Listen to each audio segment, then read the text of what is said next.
నరేంద్ర మోడీ గారి ఆశీస్సులతో పవన్ కళ్యాణ్ గారి సహకారంతో నారా చంద్రబాబు నాయుడు అనే వ్యక్తి 5 కోట్ల మంది ప్రజలకు ఎలాంటి సంక్షేమం అందిస్తున్నాడో ఈ 17 నెలల కాలం మనం అందరం చూస్తున్నాం. ఈరోజు కూటమి ప్రభుత్వం అధికారంలో రావడానికి ముఖ్య కారణం సూపర్ 6 హామీలు. ఈ సూపర్ 6 హామీలు కేవలం 17 నెలల కాలంలోనే 100కు 100% అమలు చేసి చూపించాం. ఈరోజు 10 లక్షల కోట్ల అప్పును కూడా ప్రతి కార్యక్రమాన్ని ప్రతి బిడ్డకు కూడా చేసి చూపించాం.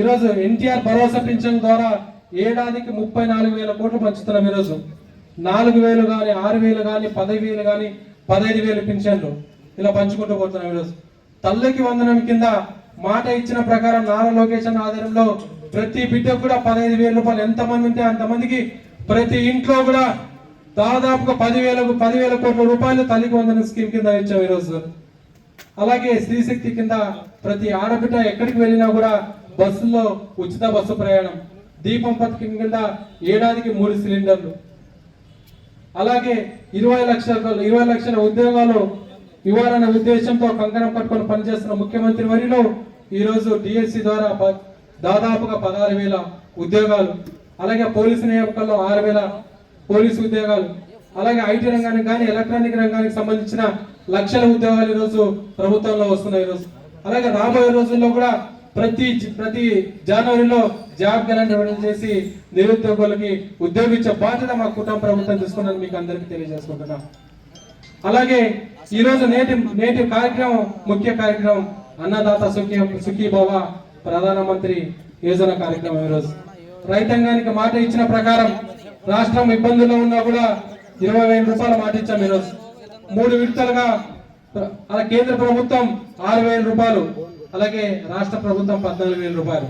ఈ 14, 6,000, 20,000 రూపాయలు 3 విడతల్లో రైతాంగానికి ఇచ్చే బాధ్యత ఈరోజు రాష్ట్ర ప్రభుత్వం తీసుకుంది.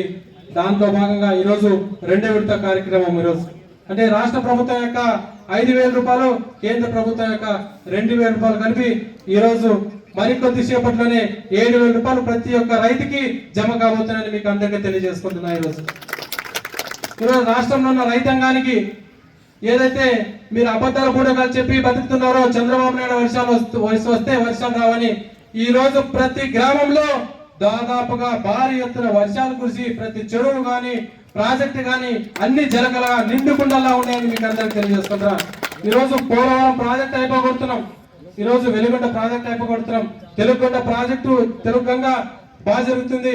అలాగే అందరి నీవ ద్వారా 360 చెరువులకి కర్నూలు జిల్లాలో నీళ్లు ఇస్తున్నాం. ఈరోజు మన ప్రాంతానికి వస్తే పులికన్వ ప్రాజెక్టు నీళ్లు పారుతున్నాయి. ఈరోజు చిన్నతమ్మ చెరువు ద్వారా 1,000 ఎకరాలకు నీళ్లు ఇస్తున్నాం.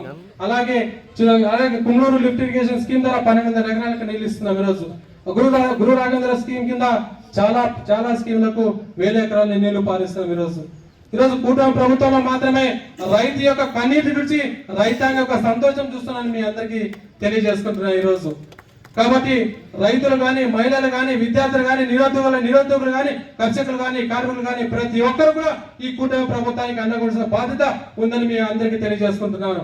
ఎందుకంటే ఒక్కసారి ప్రభుత్వం పోయిన తర్వాత అభివృద్ధి అనేది ఆగిపోతుంది. ఎందుకంటే చూసాం 2014 నుంచి 19 వరకు ఈరోజు నవ్యాంధ్రప్రదేశ్ ని నిర్మించాలన్న ఆశ చంద్రబాబు నాయుడు ఎంత ఆశపడ్డాడో ఆ ఆశని ఆవిరి చేసి జగన్మోహన్ రెడ్డి అనే వ్యక్తి మన రాష్ట్రాన్ని అధోగతి పాలు చేసి విధ్వంసం సృష్టించి ఆ అక్రమ అరెస్టులు, బంధులు ఇవన్నీ చేసి రాష్ట్రాన్ని మరొక 10 సంవత్సరాలు వెనక్కి తీసుకెళ్లాడు.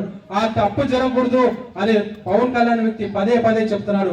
15 సంవత్సరాలు నారా చంద్రబాబు నాయుడు గారు అధికారం ఇస్తూ అతని నాయకత్వంలో పనిచేస్తూ మన రాష్ట్రాన్ని తిరుగులేని రాష్ట్రంగా తీర్చిదిద్దాలన్న అతని ఆలోచనకి ఈ సభా వేదిక ద్వారా పవన్ కళ్యాణ్ కృతజ్ఞత తెలియజేసుకుంటున్నాను. పవన్ కళ్యాణ్ అనే వ్యక్తినే కాదు, రాష్ట్రంలో ఉన్న ప్రతి ఒక్కరూ 5 కోట్ల మంది కూడా ఈరోజు నారా చంద్రబాబు నాయుడు గారి కూటమి ప్రభుత్వానికి అండగా ఉండాలి. ఈ కూటమి ప్రభుత్వం ఉంటేనే మన భవిష్యత్తు పిల్లల్లో కానీ మన రైతుల ఆనందంలో అందరికీ కూడా ఆనందం ఉందని మీ అందరికీ తెలియజేసుకుంటున్నాం. కాబట్టి మా ప్రభుత్వం యొక్క విధానం ఒకటే, ప్రతి ఇంటికి ఒక ఉద్యోగం ఇవ్వాలి, ప్రతి ఒక్కరిని లక్షాధికారం చేయాలి, ఏ రైతు కూడా ఆత్మహత్య చేసుకోకూడదు. ఇవన్నీ ఉద్దేశంతోనే కూటమి ప్రభుత్వం సక్సెస్ఫుల్ గా 17 నెలలు కంప్లీట్ చేసుకుంటాం. రాబోయే 43 నెలలు కూడా మీ అందరి సహకారంతో ఇచ్చిన ప్రతి హామీని ఇవ్వని హామీలను అమలు చేస్తూ మీ అందరి మన్ననలు పొందుతూ విజయవంతంగా సాగిస్తామని తెలియజేసుకుంటూ ఈ అవకాశం ఇచ్చిన వ్యవసాయ శాఖ వారందరికీ కూడా మనస్ఫూర్తిగా ధన్యవాదాలు తెలియజేసుకుంటున్నారు. జై హింద్, జై కిసాన్. ఇప్పుడు